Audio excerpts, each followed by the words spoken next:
Buenas tardes, tengan todos ustedes. Estamos en un programa más de Onda Abierta, el programa de la gente despierta. Los saludamos con mucho cariño, mi compañero de siempre, Manu Rodríguez, y su servidor Lalo Trejo. Y pues vamos a traer a ustedes un programa que realmente, yo le comentaba a nuestra invitada, que ahorita la va a presentar mi compañero, le comentaba que ya habíamos hecho algún programa y que habían quedado, pues no cosas pendientes, pero sí como que sí nos da gusto hacer un reforzamiento de estos conceptos. Entonces vamos a hablar, como dice nuestro flyer, acerca de las heridas emocionales, las heridas en el niño interior. Y Manu, pues te doy la bienvenida al programa. Muchísimas gracias por estar aquí. Muchísimas gracias a todos nuestros radioescuchas. Y vamos a escuchar de voz de nuestro querido compañero Manu Rodríguez la presentación de nuestra experta en el tema. Así es, mi querido Lalito, y bueno, pues damos la bienvenida nada más y nada menos que a Almaneli Mendoza, nuestra querida tanatóloga de aquí de JMS Radio, obviamente, de esta casa. Obviamente. Y bueno, pues como bien lo acaban de mencionar, tenemos un tema de bastante importancia, como son las heridas del niño interior. Y bueno, este tema obviamente no únicamente surge por las fechas próximas, ¿no? Que son el Día del Niño, obviamente, o estas que pasaron, mejor dicho. Este tema obviamente aborda una temática bastante compleja, ¿no lo cree? Y sobre todo bastante importante y muy influyente. Y también algo que creo que muchas veces dejamos de lado. Entonces, es por eso que vamos a comenzar con este tema tan interesante, mi querido. Pues es muy ad hoc, en estos tiempos mañana es Día del Niño, precisamente, y bueno, pues queremos festejar este día para todos nuestros amiguitos, los que nos escuchan. Un saludo a Day García, que nos está escuchando. La verdad, pues sí queremos festejarlos, pero no solamente a los niños de edad, sino también a todos los niños, a ese niño que llevamos todos dentro y que a veces aún continúa llorando por algunas cuestiones vividas durante su infancia. Y para esto, pues vamos a pedirle a usted, si fuera tan amable, nos diera una introducción al tema. Sí, claro. Bueno, primero agradecerles la invitación a mis compañeros de aquí de la radiodifusora, el haber pensado en este tema, sobre todo, y en la invitación. Y yo creo que sí, pues mucho que destacar, sobre todo ahora que el día de mañana celebramos el Día del Niño. Creo que sí, a pesar de lo que decía el compañero, pues sí tiene mucho que ver para recordarnos también que en algún momento pues fuimos niños, ¿no? Y yo les preguntaría a ustedes, y ¿cómo está ese niño interior? ¿Cómo vamos con eso? Sí, ¿no? Y además se vale.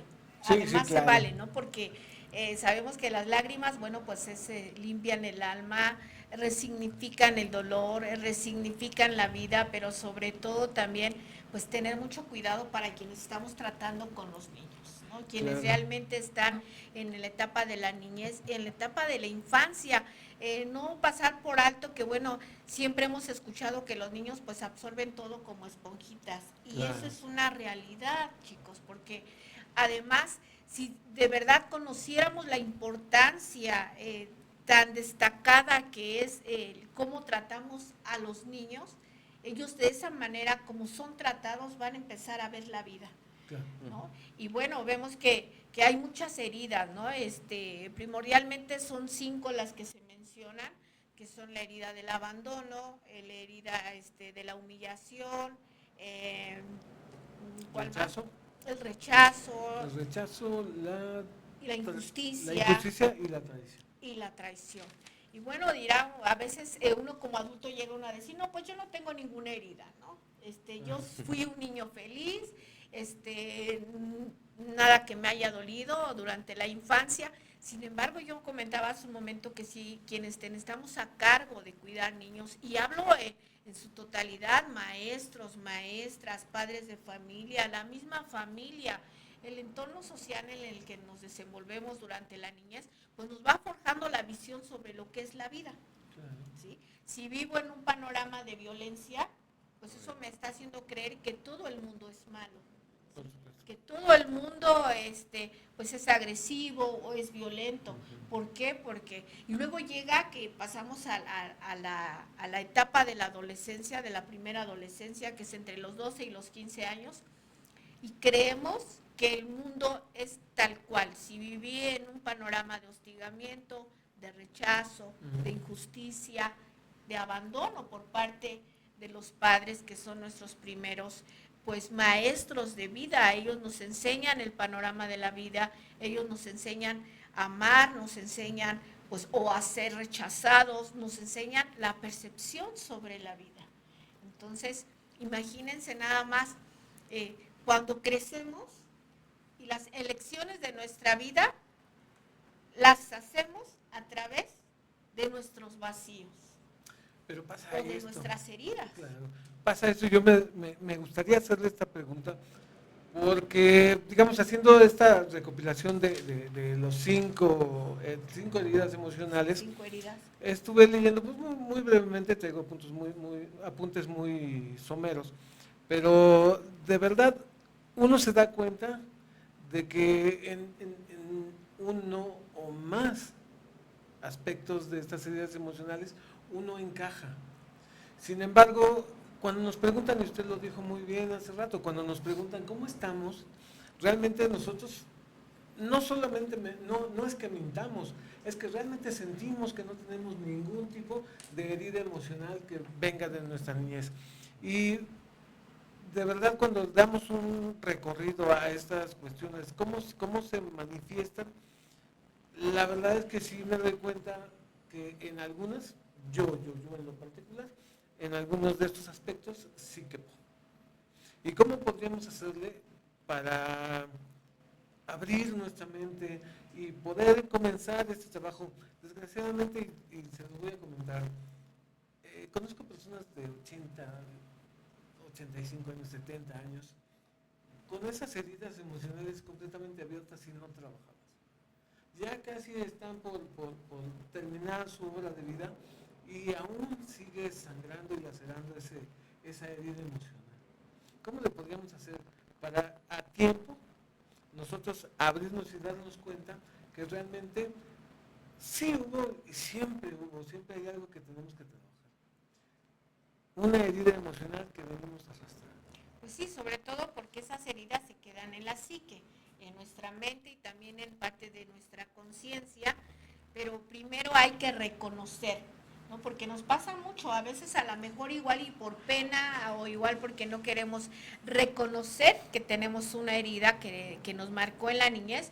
Primero es reconocer qué herida sufrí, ¿no? Llámese la del abandono, llámese la herida de la injusticia, la humillación, y que bueno, estas heridas pues que a veces las vamos recibiendo, ya lo decía yo, o en la familia o incluso en la escuela, ¿no? Por ejemplo, ¿qué les puedo decir? En la escuela, ¿no? La herida de la humillación, ¿no? La burla de los compañeros, ¿no? Ya sea por no sacar buenas calificaciones o por el físico o porque no está la presencia de mamá o no está la presencia de papá. Y bueno, somos una sociedad que lamentablemente a veces vamos de verdad contribuyendo a esas heridas en la niñez. ¿Y qué hay que hacer primero? Reconocer, ¿no? Así como lo dijiste hace un momento, maestro, dijiste, bueno, reconocer a lo mejor, no sé, mi herida de abandono, mi herida de humillación, mi herida que es en base a esa, lo lamentable es cuando en base a esas, decía yo, esas heridas, vamos tomando decisiones en nuestra vida. Y claro, lo que es peor, que a pesar, también existe la otra, que a pesar de que ya las hemos reconocido, nos vale, no nos importa. Decías algo muy importante, profesor. Hay personas de cierta edad, ¿no? Que dicen, ya estás en una edad pues ya adulta, ya estás pues ya por cerrar a lo mejor igual y el ciclo de la vida y sigues con esas heridas. Es que ya es complicado, sobre todo porque hablando de aquellos tiempos, pues estamos hablando de una generación donde no acudía a terapia, una generación donde no había la apertura para poder ir con un psicólogo, porque además era señalado por la misma sociedad, ¿no? Yo he llegado a escuchar y que me molestaba mucho cuando decían, no, es que va con el loquero, ¿no? O sea, mal, desde ahí ya estamos mal, ¿no? Porque para empezar ni es el loquero, y en segunda, pues es una persona que está preocupándose por su salud. ¿Qué hay que hacer, profesor? Pues primero reconocer que tengo una herida. Claro. acudir a terapia, acudir o acompañamiento tanatológico, dependiendo, porque también, bueno, esas heridas como el abandono es una pérdida para un infante, ¿no? Claro. ¿Cuál es la herida de abandono? Bueno, cuando papá y mamá no están presentes, o cuando están y nada más fungen, yo diría como un pegote, ¿no? Pues sí, ahí está mi papá, o ahí está mi mamá, pero nada más, ahí están. No hay un consejo, no hay una manifestación de amor, no hay una manifestación de cariño, pero sobre todo yo creo que esto tiene que ver mucho con las generaciones y la sociedad, sin duda, sí. ¿no? Actualmente ya es muy natural y aleluya, o sea, que ya le podemos decir a nuestros hijos te amo, te quiero, incluso sobre todo en la situación de los hombres, ¿no? Que antes así como que los sentimientos eran guardados o escondidos, ¿no? Claro. Tengo muchos pacientes que dicen, es que yo nunca he recibido un abrazo de mi padre, ¿no? Ya es un hombre grande, ya es un hombre de 80, 70 años y nunca me ha abrazado. De hecho, perdón que le interrumpa. No, yo quería preguntarle eso también, ¿no? Porque obviamente vemos un contraste generacional en cuanto a diferentes tipos de personas. Y, por ejemplo, hay personas que convivimos en un trabajo donde hay rangos de 20 años a 70, ¿no? Por ejemplo.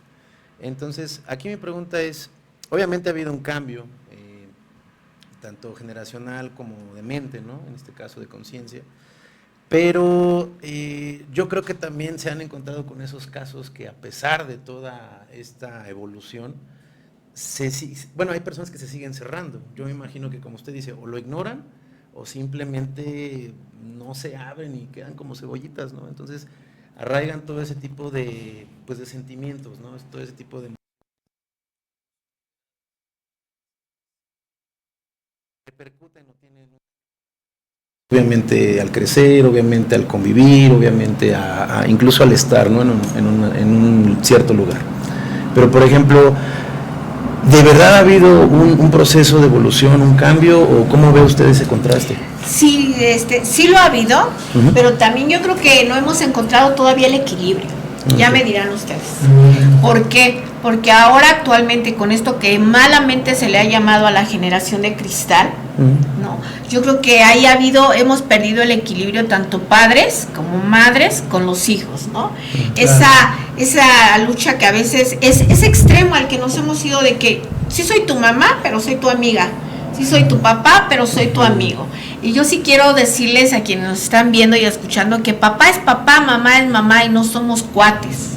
Exactamente. No hay que perder, hay algo que se le llama el orden del amor y dentro del orden del amor y de la jerarquía estamos por encima los padres. Entonces, yo no soy tu cuate, ¿sí? No soy tu cuate de parranda, ¿sí? No soy tu amiga de vámonos hoy y nos echamos unas copitas y aquí, porque ya los tiempos han cambiado.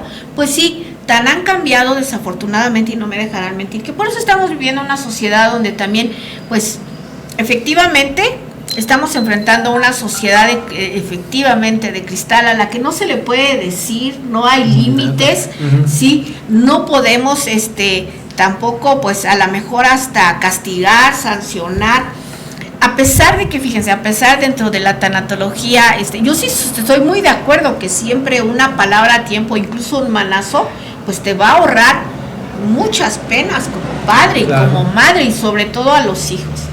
Entonces, hemos perdido, yo creo que ahí no ha habido un equilibrio, ¿no? Porque antes, y aunque digan, no, pero es que antes vivíamos en un ambiente donde precisamente los papás eran crueles, porque también sabemos de historias donde el papá ya pegaba que hasta con un cable de la plancha, un cordón mojado, ¿no? O sea, algo para hacer que duela más. Algo que de verdad castigara, que fuera un símbolo. Los maestros, ¿no? Un reglazo, ¿no? El zape en la cabeza sin importar que el niño fuera a quedar mal, ¿no? Con el borrador, ¿no? Y que además los padres decían, le tienes que hacer caso a tu maestro y a tu maestra, ¿no? Sí, ¿no? Se compartía ese triángulo, ¿no? Entre cual fuera, aun cuando tú tuvieras la razón, incluso, ¿no? Cuántos niños igual hasta miedo llegaban a tener por pedir, para pedir permiso de ir al baño porque el maestro o la maestra se podía enojar.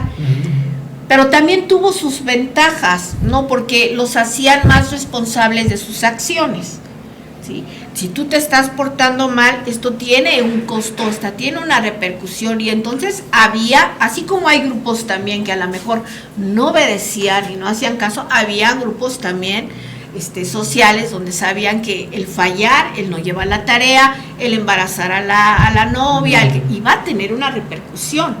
Ahora no, ahora actualmente, desafortunadamente, por esas libertades que hemos querido ganar, como padres, como madres, como mujeres, los hijos, ahora ya resulta que el llamarle la atención te dicen, pues te voy a demandar al DIF, ¿no?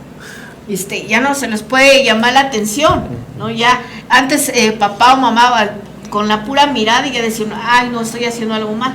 Ahora creo que es al revés, ¿no? Los hijos te voltean a ver y... Pero yo ahí tengo una duda, por ejemplo. Entonces, en este caso, ¿cuál es la generación de cristal? ¿Los hijos o los padres que crearon esos hijos? Hay algo que yo quiero resaltar, es que siempre también culpamos mucho a los hijos, ¿no? En este caso, esa generación de hijos que sí, hasta donde yo tengo conocimiento, es a los que les llamamos una generación de cristal, y de la que muchos nos quejamos. Pero antes de quejarnos de los hijos, hay que echarle un vistazo a papá y a mamá, porque a veces llegan con el psicólogo y llegan también con el tanatólogo y te llevan al adolescente, sí, que está enfrentando, es más, perdió el celular, se le cayó y eso se volvió en depresión, en una locura, pataleó, me dijo de groserías como padre, y entonces lo llevas y lo acercas con el tanatólogo, ¿no? Ok, perfecto, pero también necesito a papá y a mamá. Llámese con el tanatólogo, llámese con el psicólogo, porque nos quejamos mucho de los adolescentes. Pero también los papás tenemos mucho que ver. No hay adolescente rebelde sin padres ausentes. Es correcto. ¿No? Entonces ahora nuestra paternidad y maternidad la ejercemos de manera diferente. Insisto mucho, creo que hemos, y déjenlo saber y háganos llegar sus comentarios si es que estoy mal, hemos perdido un tanto el equilibrio. Yo creo que en esa libertad que a lo mejor en algún momento hubo esa opresión, vamos a llamarle, más en la mujer que en el hombre, pues sale uno así como cuando tienes, perdón por la comparación, como cuando tienen un perro amarrado y no se conoce más allá de la cerca y de la reja. ¿Qué pasa cuando lo sueltas? Pues sale hasta desbocado, y no importa que choque contra barda y contra poste, pero sales porque dices, no he conocido la libertad. Entonces, cuando no conoces también otra forma de relacionarte, otra forma de vida, ahora que vemos los índices también de violencia, que son muy, las cifras son altas, ¿no? Ahorita lo que se está viviendo en la Ciudad de México, yo digo, ¿quién es ese enfermo o esa enferma que anda dando pinchazos en el metro? ¿Qué pasa? ¿Con qué finalidad lo hace? ¿Con qué propósito lo está haciendo? Porque además hay un propósito, ¿no? Hay una herida también que atender, ¿no? Ya lo veíamos también con el caso del Mataviejitas, ¿no? Esta mujer que le tenía rencor pues a la madre o a la abuela, algo así, era el tema. A su madre, me parece. Y pues cualquier persona que ella veía de la tercera edad, pues me imaginaba a la mamá, y entonces le dio por ir a agredir a las viejitas, ¿no? Entonces, sí, primero es reconocer cuál es la herida, sin pena, al contrario, verlo desde el ámbito de que voy a sanarlo, y que sanarlo me va a dar otra percepción de vida. Pero sí es un poco complicado trabajar con personas que ya tienen determinada edad, porque ya tienen un patrón de una conducta, ¿no? Por ejemplo, trabajar con alguien que ya tiene 60, 70 años, y decía yo, como no conocen otra manera de relacionarse, de ver la vida y otra percepción, y como creen que así ha funcionado, ¿no? A lo mejor a mí me ha funcionado golpear a mis hijos, a mí me ha funcionado ir dejando también, porque además son heridas que se van heredando. Sí. Díganme si no. Sí, es cierto. Dicen por ahí, hay un dicho que además es muy cierto, que nosotros o nuestros hijos fueron educados 20 años antes de que nacieran. A veces tenemos ese patrón de que educamos a nuestros hijos como fuimos educados. ¿Por qué no conocemos otra manera? ¿O por qué no queremos conocer otra manera?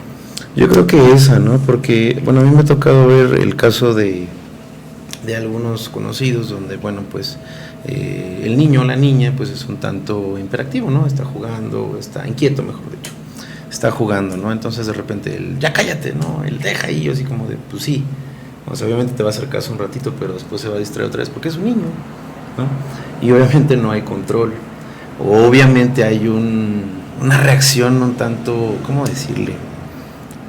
Como que tratan de acordar, así de, mira, si te portas bien, te vamos a dar esto, o si te doy esto, y el niño inmediatamente como que accede, pero creo que ahí el niño termina siendo, pues no sé, el controlador, porque me ha tocado ver cómo acceden, obviamente se controlan un momento, pero después de un rato, otra vez. No, y es que, ¿qué creen? Que cuando uno educa de esa manera, donde efectivamente te vuelves el controlador, pero también no, como padre, no sabes poner límites. Exacto. Las cosas se voltean. Sí. Hay algo bien importante que hay que saber diferenciar, que a los hijos se les quiere como son, no por lo que son, no por lo que hagas, ¿no? Cuando le enseñamos a nuestros hijos, algo que decías muy importante, condicionar el amor. No, yo te quiero porque eres mi hijo, ¿sí? Manifestar también ese amor. Les decía yo que a mí me sorprende mucho y también me da mucho gusto ver a padres y madres que ahora ya es el decirle a sus hijos te amo, te quiero. Antes no se escuchaba, sobre todo en la rigidez de los padres, bueno, incluso de las madres, ¿no? Sí, ambos. Era nada más para reprender, a lo mejor no de la manera más correcta, no, porque todo era golpes o incluso eran palabras antisonantes, groserías, y uno creía que estaba uno haciendo lo correcto. Pero también había familias que a lo mejor sabían efectivamente el saber poner límites. Y algo que sí les quiero decir, que si verdaderamente aman a sus hijos, los eduquen primero bajo el amor, ¿sí? Manifestarles ese afecto, manifestarles el amor que sienten por ellos, pero que ese amor no se confunda con no saber poner límites. Porque, díganme si no es cierto, uno como padre a lo mejor siempre estará uno en las buenas y en las malas, en cualquier situación que vivan los hijos, pero eso será mientras uno esté vivo. Después ellos tendrán que afrontar las propias consecuencias de sus decisiones y de sus actos. Por lo tanto, si no educamos con límites, saber poner límites a nuestros hijos, imagínense qué van a hacer el día de mañana. Y decía yo, ya lo estamos viendo, ¿no? Nos quejamos mucho de la violencia, nos quejamos mucho que ya te arrebatan el celular, que ya los hombres pues a lo mejor abusan, ¿no? de su fuerza y violencia contra las mujeres, pero es que no hemos sabido también, decía yo, poner límites y saber educar a nuestros hijos varones y a nuestras hijas también. Decía yo algo y alguien me preguntaba en algún momento, ¿y cómo puedo hacer yo? Estamos hablando de la igualdad de género, ¿no? Que pareciera que es otro tema. Pues comienza por educar a tus hijos igual. Si tienes un niño y una niña, ambos, a tu hija, enséñale a clavar, valga la redundancia, un clavo, enséñala a cómo a lo mejor cambiar una llanta, enséñala que puede subir, bajar un árbol, subirse a la bicicleta, manejar cuatrimoto, agarrar por ahí, no sé, pues un rifle de cacería. A tu hijo enséñale también a cocinarse, a lavar, ¿sí? Ahí comienza la igualdad, y la igualdad la queremos desarrollar ya cuando hubo ahí unos antecedentes de golpiza, problemas legales, y a veces ya es demasiado tarde, ¿no? Hay una cuestión que a mí me gustaría someter a su escrutinio, ahorita que dice usted en cuestiones de igualdad, en cuestión de la investigación en relación al abuso sexual infantil. He estado peleando mucho con la cuestión de la esquematización, eso tan estructurado que pretenden llevar, en donde las ideas son demasiado lineales, ¿no? Hay una víctima, hay un abusador, hay un proceso y, bueno, debe haber una resolución al final. Pero a mí siempre me ha llamado mucho la atención porque la investigación arroja innumerables variables. Hay muchas situaciones en cuanto a las características de la víctima y del abusador, circunstancias que rodearon el hecho, y cada uno de los eventos pues es especial en sí mismo.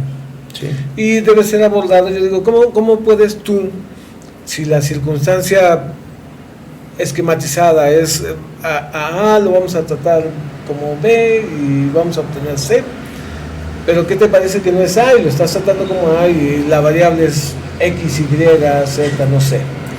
Entonces no vas a lograr el cometido, no vas a lograr sanar a esa persona porque no la estás entendiendo.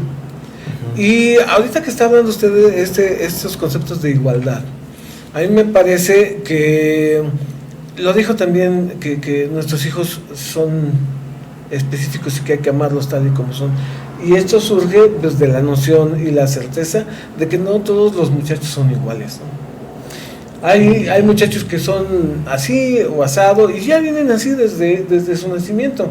Y deberíamos nosotros, digamos, reconocer las características de cada uno de ellos para que nosotros como padres pudiéramos, no sé, habrá uno que a lo mejor le bendijera mucho su vida una nalgada a tiempo. Habría otros para quien no fuera necesario y otro más para quien sería incluso nocivo. Entonces cada uno de ellos tendremos que nosotros saber como papás, pues el tipo de hijo que Dios nos ha regalado, por decirlo de alguna manera, o ha encargado, ¿no? Para que nosotros pudiéramos hacer una estrategia desde nuestra propia inventiva, desde nuestra propia imaginación, para educarlos. Pues ya si nos sale mal, yo creo que eso siempre ha sido, ¿no? La verdad es que yo como hijo pues sufrí algunas cuestiones que yo sé que mis padres no tuvieron nunca la intención de provocarme. Yo sé que mi mami cuando me dejó en manos de mi abuela fue con la mejor intención de que yo estuviera lo mejor posible, pero finalmente es algo que yo tuve que pasar y superar, ¿no? En su momento, no sé si yo todavía lo he superado, pero finalmente así son las cosas, ¿no? Y también como padre me ha tocado ver pues que uno dice, pues es que yo no nací sabiendo ser padre, y vas tratando de aprender, que ya leíste a fulano de tal, a este teórico, ya quieres implementar esta metodología, ¿no? Pero realmente dices, no, es que mis dos hijos eran completamente diferentes. Uno era muy quietecito, el otro nos sacaba canas verdes, pero la verdad es que cada uno merecía que le pusiéramos la mayor atención del mundo y nos adecuáramos a sus necesidades, ¿no? Uno era más inquieto y la verdad no puedo decir es que era el malo. A veces caemos en ese error. Sí. Mi hijo fue tremendo. No, fue especial, fue diferente, ¿no? A lo mejor uno muy quietecito, el otro más inquieto, más lleno de vida, más, no sé, con más ganas de experimentar el mundo. Y no sé, sí me gustaría saber su opinión al respecto. Bueno, para empezar ya sabemos, ¿no?, que nuestros hijos son como los dedos de las manos, ¿no? Todos son diferentes. Aquí el detalle yo creo que radica también mucho, fíjense, a pesar de que los hijos son educados a lo mejor de la misma manera, todos reaccionan diferente, ¿no? Porque traen ya incluso por genética y por herencia una personalidad. Claro. ¿Sí? Que aparte van adquiriendo también parte de la personalidad de acuerdo al contexto en el que se van desenvolviendo. Aquí lo importante como padres hay que saber reconocer los dones de cada hijo y respetar los dones y las debilidades o deficiencias también de cada hijo, porque a lo mejor yo tengo un hijo que es muy bueno en matemáticas y hago a mal la acción de compararlo con su hermano y decirle, no, mira, tu hermano saca muy buenas calificaciones y tú eres un tonto y no sabes, ¿no? Pero qué tal que ese hijo es muy bueno en dibujo y tengo otro que a lo mejor es muy bueno en deportes y tengo otro que a lo mejor le gusta la pintura. Entonces como padres hay que tener ahí el ojo bien claro, decir qué don puedo apoyar para que mi hijo lo desarrolle. Pero yo creo que también es tarea de los maestros, porque luego como maestros queremos que todos mis alumnos saquen 10 en matemáticas, ¿no? Porque además como maestro eso me puede calificar. Soy muy buena en dando matemáticas, por lo tanto todos mis alumnos tienen que sacar 10.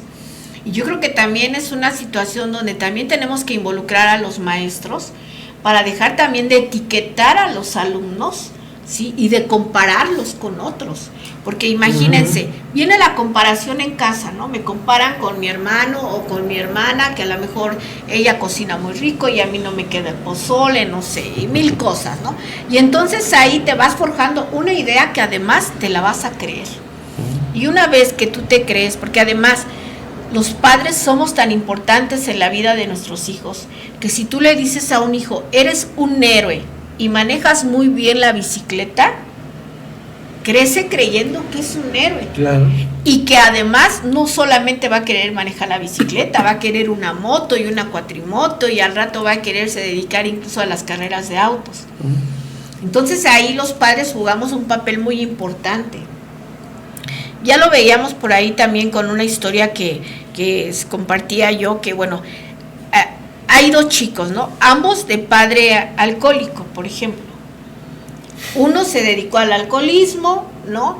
Es indigente, no tuvo ningún propósito, ningún plan de vida. Y el otro, un hombre empresario, terminó una maestría. ¿Qué fue lo que falló ahí? ¿Qué creen que haya fallado? La imagen, pues obviamente la atención hacia los hijos. A uno le pusieron más atención que al otro, o otro de más. Digo, uno de más, uno de menos. La percepción de cada hijo. También. Ahí lo que hizo diferente, sí, la percepción, la enseñanza que cada hijo tenemos, ¿no? De nuestros padres. Otro no. Porque en este caso que, bueno, había un padre alcohólico y un hijo agarró el alcoholismo y el otro hijo optó por prepararse, pues fue la percepción aquí de los hijos. Uno que vivió, vamos a llamarle el duelo, la pérdida de ver al padre alcohólico, ¿qué hizo? Pues me voy a unir porque es el ejemplo que yo tengo y me vuelvo también alcohólico. Solidario. Y el otro que hizo fue más resiliente, ocupó esa resiliencia y dijo, bueno, si a mí me está causando problema, dolor, ver a mi padre alcohólico, porque no tengo la atención, el cariño, ni siquiera cubiertas mis necesidades básicas, y no solamente de manera económica, sino también afectivas, pues yo no me voy a convertir en lo que es mi padre. Sin embargo, a veces son pocas las veces la reacción de algunos hijos que llegan a tener así, porque a veces nos volvemos adultos, y adultos que no tenemos una vida a la mejor satisfecha, y que no dejan de culpar a los padres. Y decimos, no, ya párale, ya tienes 40, ya tienes 50, ya tienes, y sigues culpando a tu papá y a tu mamá de las decisiones que estás tomando, y que además a veces señalando a los padres que por tu culpa, ¿no? Yo creo que si ahí le damos un giro y decimos, yo aprendí de ti, a lo mejor a ti papá o a ti mamá, me dolió tu abandono, pues no me voy a convertir en un padre o en una madre abandonadora.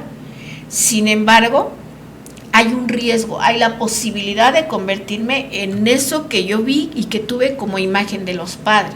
Porque también se da que, por ejemplo, si en este caso, obviamente, ¿no? Depende de la decisión de cada quien, pero también a veces depende, bueno, obviamente, ¿no? Todo está hilado y yo concuerdo con Lalito en cuestión de que son una inmensidad de variables. En este aspecto, el hecho de decir, ¿sabes qué? Es que a mi hermano le ponen más atención. Y mi manera precisamente de ser exitoso o de ser triunfante ha sido nada más por mí mismo. Y eso pues termina siendo un detonante para llegar lejos, pero a la vez también es una herida. Entonces yo creo que ahí también se llega a presentar, ¿no? Obviamente. Sí, y que es un hecho, ¿no? A veces decíamos que, bueno, que no nacemos sabiendo ser padres. Exacto. ¿No? Aprendemos a ser padres sobre la marcha. Pero yo creo que también como padres hay que reconocer y darnos cuenta que a veces qué estamos haciendo mal. Claro. Y hablabas tú de la atención, ¿no? Decías, es que a lo mejor a X hermano le ponen más atención que a mí, ¿no? Pero por ahí hay un dicho, a lo mejor mal construido, que dice, le ponen más atención al que es más débil, ¿no?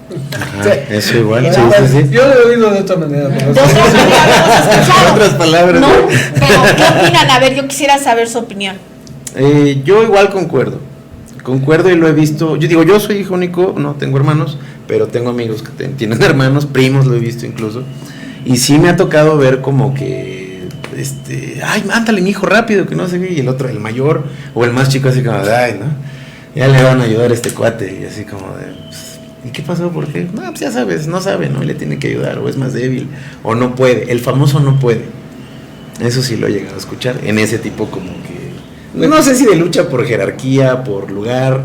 ¿Qué sería ahí? ¿Cómo lo podríamos llamar? Yo no estoy muy de acuerdo, si me permiten, entonces, pero nada más por fastidiar a mis hermanos, un saludo a Pepe, Juan y Beto. Sí, a mí me ignoró mi madre. ¿Sí, no? Entonces, no estoy muy de acuerdo porque, bueno, usted iba a decir. A ver, lo quiero escuchar a usted, profesor. ¿Qué opina sobre eso? Me repite la pregunta. Ajá, que sí es cierto que se le pone más atención al hijo que es más débil, porque estamos hablando, ¿no? De que bueno, a veces a lo mejor crezco con cierto rencor o resentimiento, o envidia o coraje, exacto, ¿no? Sí. Porque le pusieron más atención, o sea, a mi hermana que a mí. Fíjese que he observado casos, digamos, hay un caso muy, muy cercano de una de mis cuñadas, en donde no que rechacen a un elemento de su familia, pero tiene mucho que ver con, no sé, factores que me llaman mucho la atención, porque haz de cuenta que son, uno es un signo, el otro es afín y el otro es afín. Son 3 signos de tierra que han hecho un grupo y la otra persona es Libra y hacen así. Y me llamó mucho la atención cuando precisamente esta cuñada me hizo notar algo que le llaman el signo de Caín, que es precisamente estas cuestiones, ¿no? Entonces yo recuerdo a mi hermana, en paz descanse también, en su relación con uno de mis hermanos, con Juan, los dos eran Piscis, y resulta que mi hermano le iba y le robaba sus dulces a mi hermanita cuando estaba chiquita, y ella siempre los metía abajo de su almohada. Entonces iba y le robaba los dulces y pues sí, ay Juan, esto y lo otro, y se le hacía de jamón, pero se notaba fraternidad, pero si yo le llegaba a agarrar un dulce, no, sí, eso era muy distinto, ¿eh? Sí. Entonces a mí me parece que siempre va a haber alguien con quien nos sentimos más identificados por alguna razón. A lo mejor es muy burda o muy absurda esta noción de los signos, ¿no? Pero finalmente debe haber algo y eso se siente dentro de uno. No sé si les ha pasado que de repente están en contacto con una persona y sienten una infinita ternura o inclusive rechazo, ¿no? Sí, sí, sí. Y no tenemos ni siquiera motivo para sentirlo, simple y sencillamente lo sentimos. Hay algo, predisposiciones, no sé qué sea, pero finalmente me imagino que cuando nosotros convivimos con uno o con varios de nuestros hijos, pues eso también podría ser un factor, ¿no? Pues no sí, tanto que sean los débiles, a lo mejor se hacen débiles, y eso sí, me gustaría postularlo dentro de la charla, que se hacen débiles por una mayor atención. A mí me parece que la resiliencia surge de un camino duro, de un camino con sus dificultades, a lo mejor no tan exagerado, pero sí que te dejen probar el mundo, sí, y meterte en tus problemas, resolverlos, y no tanto que te estén protegiendo y todo, y a veces eso lleva, cuando tú sientes esa afinidad por alguno de tus hijos, lo aviento de la bicicleta, lo debilitas. Sí, eso es primordial, sobre todo yo creo que en los primeros años, ¿no? También a mí me ha tocado ver la exageración, es decir, que el niño en el pastito corriendo, y bien Felipe, ¿no? Y de repente, no, espérate, se va a caer, yo así como de, pues es pasto, no le pasa nada. Y que además, ¿no? A veces, ¿cuántas veces nos ha tocado ver que se cae un niño y la primera que grita es la mamá, ¿no? O sí, el papá. O el papá. Ni siquiera ha gritado, no ha hecho nada. Pero bueno, aquí tiene que ver mucho igual los factores de la afinidad con los hijos. Sí. ¿No? Más que el amor, bueno, a lo mejor no sé si es no quiero meter una percepción personal, más bien una percepción, pues vamos a llamarle de la psicología. Siempre hay afinidad con cierto hijo, ¿no? O con cierta hija, siempre va a haber la afinidad, que además también el contexto social tiene mucho que ver, y el contexto incluso de cuando el número de hijo que eres. Cuando eres el primer hijo, bueno, todo el mundo, toda la atención, a lo mejor, pues no quiero llamarle el consentido, pero sí a lo mejor el que arrebata toda la atención, ¿no? Incluso no como mamá, ¿no? O como papá. Con el primero, pues experimenta uno la manera de ser padres o madres, y no queremos que efectivamente no se vaya a raspar, que no le dé frío, que ya a lo mejor con el segundo y el tercero, ay, no le pasa nada, hay que sacarlo hasta sin gorra, ¿no? Tiene mucho que ver la percepción, la historia de vida, pero yo creo que es la afinidad de los padres que llegan a tener con ciertos hijos. Sin embargo, hablábamos también de que aquel al que se le pone menos atención es más resiliente, ¿no? Porque aprende, yo creo que efectivamente empieza a tener una percepción diferente de la vida, porque empieza a resolver sus pequeños conflictos él solo, ¿no? Que si hacer la tarea, que si conseguir las crayolas, que si llevar el compás, que si tengo la playera limpia, que bla, bla, bla, 1000 cosas. Mientras que cuando hay afinidad con otro hijo, efectivamente lo vamos debilitando, por decirlo de cierta forma, ya ve la vida diferente porque todo le proporcionamos. Aquí está tu uniforme, te lavo las manitas, aquí está tu lunch, hay tu hermano que se lo prepare, ¿no? Pero ¿qué creen? Que a la larga de la vida, del camino de la vida, le toca hacer y vivir la prueba más contundente y dura al que no era resiliente que al cambio, que no era. ¿A qué voy con esto? Aquel que es resiliente siempre va a saber resolver y va a tener otro tipo y grado de inteligencia emocional. Mientras que al que lo tratamos como vulnerable, ¿sí? por la situación que sea, porque fue el primer hijo, porque fue el primer nieto, porque es el consentido, porque se le puso toda la atención, pues sí, como que pareciera que lo vamos debilitando.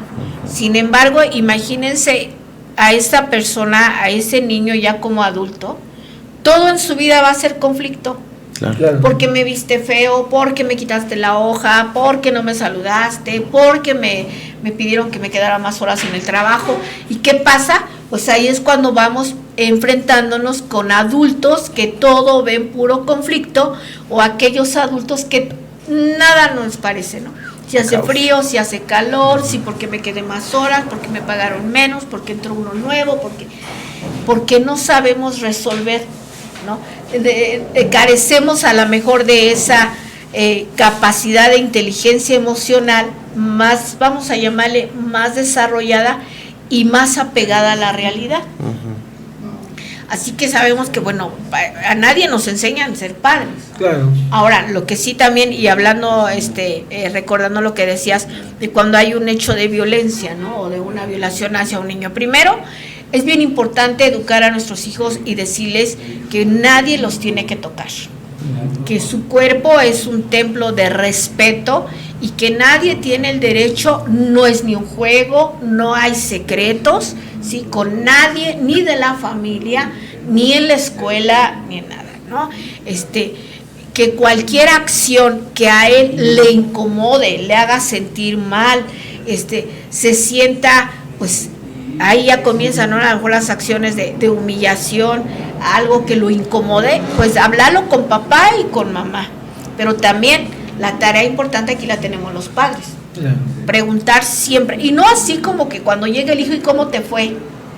Ay, porque yo soy una madre presente o un padre, porque cada que llega mi hijo le pregunto, ¿cómo te fue?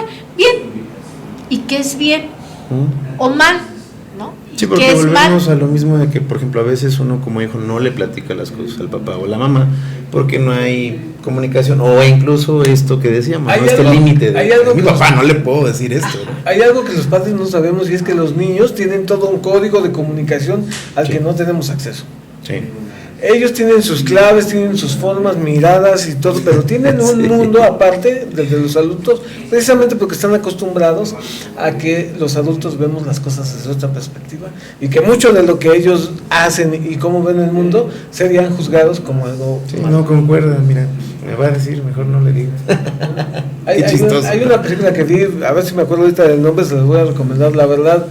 Es muy ilustrativo de ese mundo juvenil, me parece que es en Inglaterra, de todos esos códigos y toda esa dialéctica que tienen ellos para conversar, para comunicarse, y que ellos, solamente ellos se entienden, y el investigador que está metido ahí en la escuela resulta que no tiene ni idea hasta que uno de los chamacos se conduele de él y va y le explica lo que está sucediendo. El famoso idioma de la F, ¿no? Por ejemplo, o el de la N. Bueno, yo no sé hablar en eso, ¿no? Pero tenía amigos que incluso hasta con sus mamás se comunicaban. A mí así, mi abuela modas, ¿no? Que vayan implementando.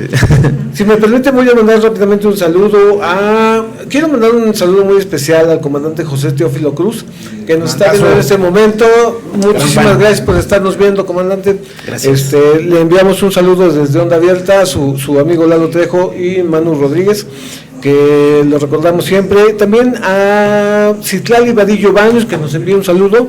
Buenas tardes a todos, JMS Radio, y nos dice que este tema le parece excelente. Saludos. Gracias.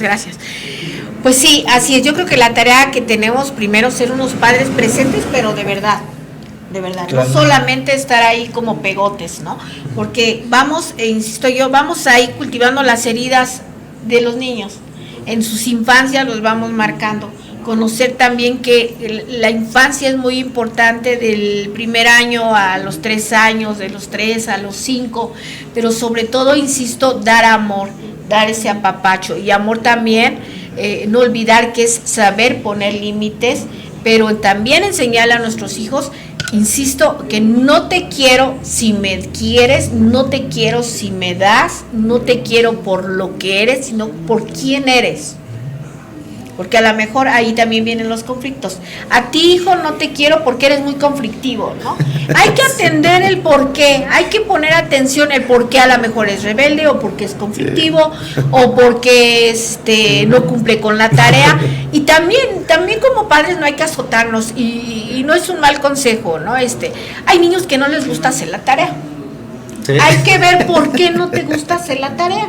Sí, pero qué tarea sí te gusta hacer. Claro. Porque a lo mejor dices, pues sí, matemáticas no me gusta, español no me gusta, pero a lo mejor me gusta geografía, historia, y en ese poner el potencial. Y también como padres acercarse a los maestros. Veíamos un caso ahorita muy sonado de una madre de familia que fue a golpear a una maestra, ¿no? No sé si lo han visto, ¿no? Bueno, yo he visto varios, pero sí. Sí, que ha habido además varios, muchos. Y que además también luego la maestra o el padre de familia sale juzgado. Pero también hay que admitir que hay maestros que se pasan, o sea, hay maestros que por estar en ese nivel jerárquico de que soy tu maestro, soy tu profesor, se hace lo que yo diga, como yo diga, e incluso te ofendo, te grito, te castigo. Y yo creo que incluso es una reacción natural que los padres vayan y hagan ese reclamo, y que sepan que los hijos también sentirse pues cobijados, abrigados, pero también hablar con la verdad como hijo, porque luego también puedo ir a dar a mi padre una historia que no es, ¿no? Cuando a lo mejor sí soy la conflictiva o estoy dando problemas, pero insisto, hay que ver el por qué hay ese conflicto. Cuidar también la alimentación, porque ¿por qué destaco la alimentación? Hay padres que se quejan mucho luego a veces de los hijos que no tienen el rendimiento escolar que uno quisiera, pero que son muchos factores, y que es la alimentación, y que es el ambiente en el que se están desenvolviendo, ¿no? Y que es también el contexto. Y si vivo yo como hijo en un contexto, en casa, donde papá y mamá todo el tiempo están peleándose, ¿cómo va a tener ese niño ese rendimiento escolar? Aunque uno le diga, tu obligación y tu único compromiso es estudiar. Sí, pero también los padres tenemos compromisos con nuestros hijos. Porque ahorita mañana ya los queremos celebrar y los llevamos a comer pizza y les damos el juguete y todo, pero nada más mañana, si bien les va. Claro. ¿No?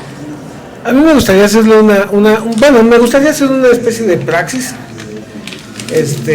y comentar, digamos, algo personal, porque estamos recomendando que pues veamos en todo este diálogo y charla que sí pudiéramos nosotros aceptar que tenemos algún tipo de herida emocional. Entonces, en relación con la herida del abandono, que dice aquí que es la falta de atención emocional o física, obviamente pues de esas jerarquías que se nos presentan en la infancia, que se representa con miedo a la soledad, necesidad de afecto y dependencia emocional.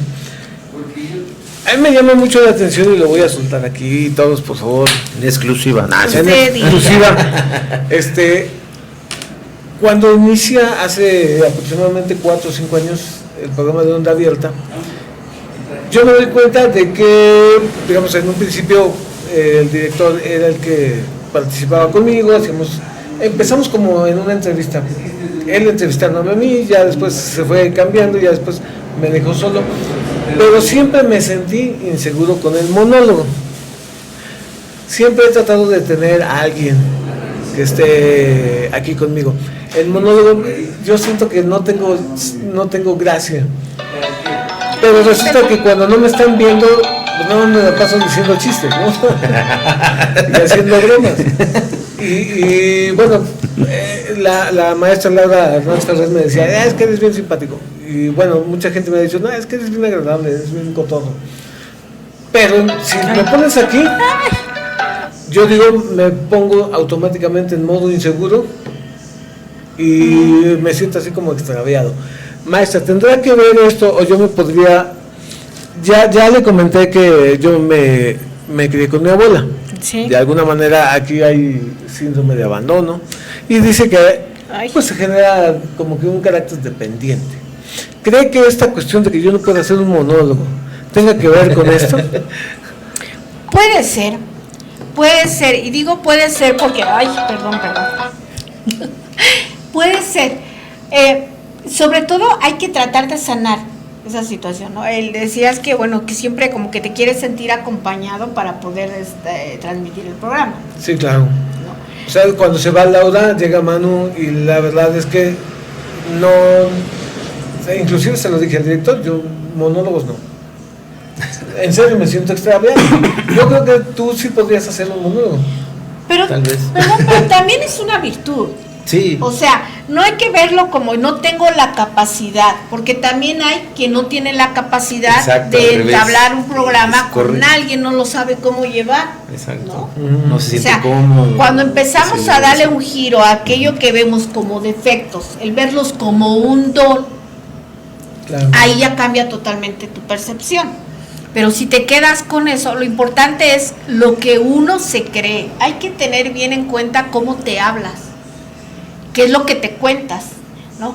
Yo creo que al ser humano nos ayuda mucho la historia que nos contamos, nos ayuda. Es muy diferente a lo mejor decir, me corrieron del trabajo, imagínense, ¿no? Decir, bueno, ¿qué pasó? Bueno, me corrieron del trabajo. A decir, bueno, pues había sobrecupo, pero yo con la capacidad que tengo, está perfecto, me voy y voy a buscar en otro lado y me va a ir mucho mejor. Y aunque en la psicología muchos atribuyen el decir, es que te estás engañando. Si a ti te está sirviendo, tampoco en un engaño así que digas, me pierdo totalmente de la realidad, pero el saber manejar nuestro contexto, cómo nos contamos esas historias, decías tú, profe, no sé, el abandono de mi mamá, ¿no? A lo mejor no lo he superado, a lo mejor, no, hay que verlo. Mi madre fue una lección de vida y fue la lección que le tocó darme y yo aprendí de esto. ¿Qué fue lo que aprendiste? ¿Para qué te sirvió? Es que también los padres, y esos ya son otros temas, no sé si han escuchado por ahí lo que conocemos como el contrato de almas, ¿sí? Aquellos padres que a lo mejor en algún momento sentimos que a lo mejor nos abandonaron, mamá o papá, es un contrato, y digo, ya es otro tema, de almas que hicimos antes de venir a la tierra, que habrá también temas muy específicos de decir, pero cómo, no sé, un padre atentó contra mi vida, ¿en qué momento hice tan brutal contrato, no? Pero es como nos contemos la historia. Claro. Eso es importante. Por eso la importancia de acudir con el psicólogo, con el tanatólogo, con un terapeuta, a veces ir también en busca del psiquiatra, ¿no? ¿Qué es lo que me está pasando? Acomodar y arreglar nuestras emociones, saberlas vivir y también saber aprender qué es lo que me deja la huella de abandono, cómo voy a resignificar la huella de humillación, cómo voy a resignificar todo este panorama que a mí me parece donde no hay más allá, donde todo está destrozado. Por eso es importante resignificar después de las pérdidas, y que además yo siempre digo como tanatóloga que después de cada pérdida hay una ganancia, ¿no? Hay que aprender. Si no aprendes, vas a volver a repetir la historia, pero si aprendes, vas a ver desde otro ángulo lo que te pasó, lo que ocurrió, e incluso para qué fue lo que pasó. Hemos visto que niños con ciertas heridas, cuando se convierten en adultos, pues vemos que se vuelven en escritores, se vuelven en pintores, se vuelven... Claro. No todo es tampoco tragedia y desgracia. Y también no echarle toda la culpa a nuestros padres, porque además tenemos el libre albedrío. Por supuesto. También hay que hacer un poquito de énfasis en la cuestión de que, bueno, sí es cierto, conozco muchos poetas y autores de canciones que explotan mucho el sentirse tristes, deprimidos, y lo convierten en joyas, verdaderas joyas. Sin embargo, no está chido sentirse así. Y a mí me gustaría hacer un recorrido breve de todas las heridas para ver si podemos identificarnos rápidamente. Por favor, pongan mucha atención. La herida del rechazo, es sentirse no deseado, ignorado, rechazado. Se representa con baja autoestima, miedo al abandono, aislamiento, dificultad para mantener relaciones, inclusive sexuales, ¿no? Y su careta es que huye de las situaciones comprometidas. La herida por abandono, falta de actuación de atención emocional o física en la infancia, miedo a la soledad, necesidad de afecto y dependencia emocional, lo que estábamos diciendo de la careta, especialmente la dependencia. La herida por humillación, ser avergonzado en público precisamente por esas figuras de autoridad o ridiculizado. Vergüenza de sí mismo, así se manifiesta. Baja autoestima, tendencia a complacer a los demás con tal de ser aceptado. Y la careta es masoquismo o autolimitación, autocastigo o autosometimiento. Herida por traición es causado por la desconfianza, causa desconfianza por la traición de algunas figuras de autoridad. Se manifiesta como controlador, posesivo, desconfiado, y la careta es control. La herida por injusticia es haber sido creado en un ambiente demasiado severo, sin poder expresar las emociones libremente. Se refleja con perfeccionismo, rigidez emocional, autocontrol excesivo, dificultad para mostrar vulnerabilidades. Y la careta sería la rigidez. Si en alguno de estos aspectos, aunque sea brevemente, tú llegas a decir, a mí me gustaría, no lo dejes en la duda, por favor, dirígete. Una de las opciones, una de tantas opciones que tenemos sería pues contactar con nuestra tanatóloga. La puedes encontrar directamente aquí en JMS Radio, porque pues, virtuosamente es parte de los programas que componen JMS. Del equipo. Es parte del equipo, pero también ahorita pues nos va a hacer favor de pasar sus generales para que nosotros la podamos contactar si acaso te sientes. Y te voy a decir y adelantar, todos estamos trabajando algo, todos, no hay uno. Y quiero mandar un saludo a María Isabel Elizalde, nos dice que este es un gran tema y nos da las gracias. Un saludo, María Isabel, por estarnos escuchando, muchísimas gracias. Desgraciadamente estamos llegando a la conclusión de nuestro programa. Me gustaría pedirle sus es que iba a decir sus últimas palabras. No, todavía no, ¿qué pasó? Lo que pasa es que aquí hablamos de tanatología, pues sí. Ya está muy ad hoc, no es cierto. Vamos a pedirle, por favor, un mensaje final para todos nuestros retos. De hecho, es una tradición aquí del programa, sí. el concluir con algún pensamiento, algún filosófico mensaje o alguna recomendación que usted quiera darle a los. Bueno, yo creo que la recomendación que yo puedo darles es que amen a sus hijos, que le manifiesten su amor, su cariño, que sean hijos que se sientan protegidos, amados, pero sobre todo, insisto mucho, en los límites. El poner límites, no tampoco plantearles una realidad de la vida que no es, sino hablarles tal cual como es, porque los niños son muy inteligentes, y sobre todo disfrutar a quienes tienen hijos pequeños, porque o en la etapa de la adolescencia, porque la vida se va volando. Cuando menos nos damos cuenta, el proceso, cuando somos madres, yo en mi caso, ¿no? El proceso de ver crecer a nuestros hijos pareciera que va lento, pero cuando uno ya se da cuenta, pues ya somos profesionistas y ya se pasó el tiempo volando, ¿no? Y es a través de nuestros hijos donde vamos a darnos cuenta qué tal hicimos nuestro papel como padres. Ese sería mi mensaje, que el día de mañana y todos los días apapachen a sus hijos, celébrenlos el día de mañana, y que también, aun cuando somos adultos, pues celebrar a ese niño interior que todos llevamos, y si hay alguna herida que todavía no se sana, pues buscar la forma y el medio de sanar, porque vivir con una herida no es vivir. Exacto. Y pues, Manu, ¿qué te llevas, Manu? La última vez que me dijeron que te llevas después de un congreso, tuve que sacar el salero y todo. Sí, toda la papelería y todo. Las gomas, los lápices. Pues yo concuerdo con el hecho de, obviamente, amar a los hijos, o en este caso amar incluso a los padres o a aquellas personas con las que convivimos, ¿no? Pero también me gustaría sí hacer ahínco en el caso de los padres, en el hecho de la observación. Yo creo que aquí la observación es principal. ¿Por qué? Porque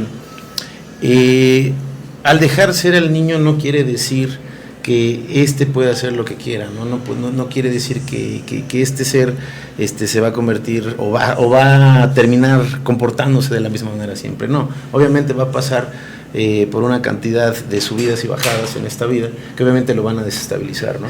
Claro. Pero yo creo que es de suma importancia estar detrás de los hijos, pero no sobre ellos.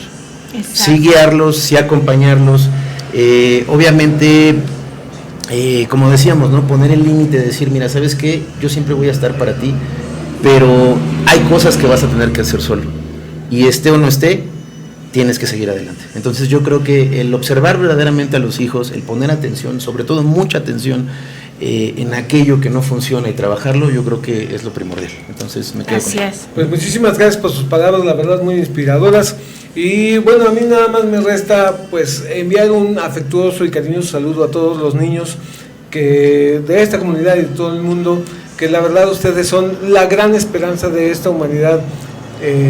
Esperemos que tengan una estancia feliz, esperamos haber sido muy, no sé, amables para recibirlos y que ustedes estén verdaderamente disfrutando su estadía en este planeta y esta vida sea una gran experiencia.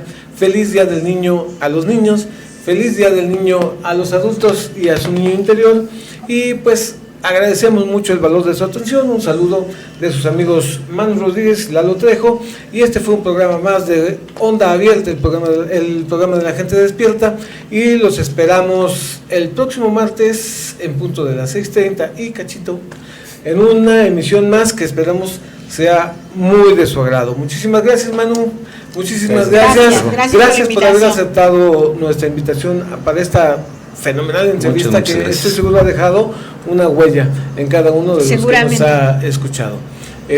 Vamos a pedirle rápidamente que nos dé a qué teléfono o en qué red social la podemos encontrar. Tengo mi página que es Vida y Tanatología Alma Mendoza. Ahí subo parte de los programas también, ahí encuentran también mi teléfono.